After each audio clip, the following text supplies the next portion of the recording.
This is the new Abarth 500e, and this is the older 595 Competizione, the petrol car. And in this video, we're going to be comparing the details of both of them, and at the end of it, we're going to do a cold start and then rev off comparison to see which is more fun. But first, let's start with the design.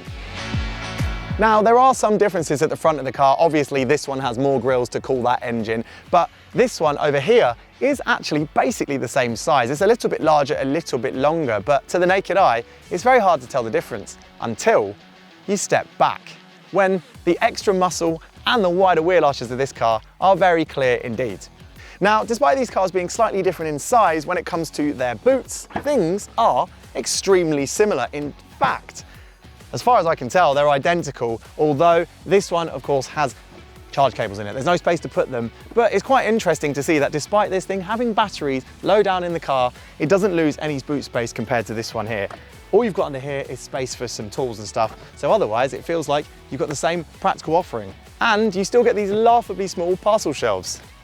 When it comes to the interior of the old 595, really it's still a nice place to sit. They always jazzed it up with things like these sporty seats and of course Abarth badges around, but it does feel its age in certain areas. There are buttons and quite big buttons as well, but you still get a screen here and a screen ahead of you in the instrument cluster, so it feels a little bit special. Although the car's Achilles heel, one that's always been an issue for me as a slightly taller driver, is the fact that firstly, these seats aren't height adjustable, so I always sit too high, and coupled with the steering wheel not being able to move back and forth, it just goes up and down.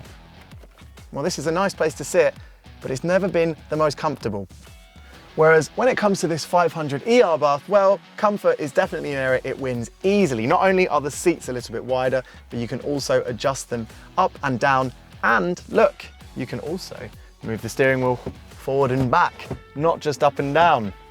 Not exactly new technology, but new to Abarths when they're in hot hatch form. Also, there's a lot more technology as you'd expect for a much newer car. We've got a wide infotainment screen here with a lot of technology in it and a lot of stuff. It's pretty good, and it's not the best on the market, but it's sharp enough. And you've got a digital instrument cluster here, which is a bit wider. Less exciting, I'd say, than the other cars, but with a bit more information available when you're driving around. Otherwise though, the interior does feel just like the 500e. I'd say they probably actually have done a little bit less to spruce up the cabin of this car, mainly because they didn't have to do as much. It was already a nice place to be. It's still small, but definitely a place I'd rather spend a long journey. All right, now it's time for the cold start. So I'm gonna jump in the 500e, and Abhishek is behind the wheel of our 595. Ready, Abhishek? Yeah, you do actually have to turn the exhaust on in this car because of course it isn't a real exhaust, but you do that in these menus here. Now I must say, it's not as intuitive as I hoped. I really hoped they would have stuck a button somewhere like here on this vacant one here, but instead you've got to go into the display menu on the screen ahead, click electrical features, and then go down to external sound. And then that happens.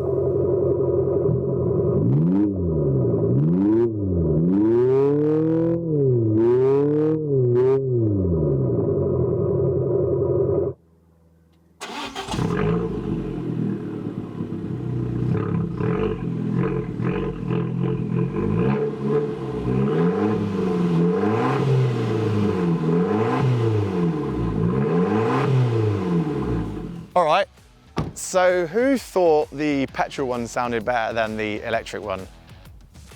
Yeah, but in this 500e's defense, it doesn't actually have an engine.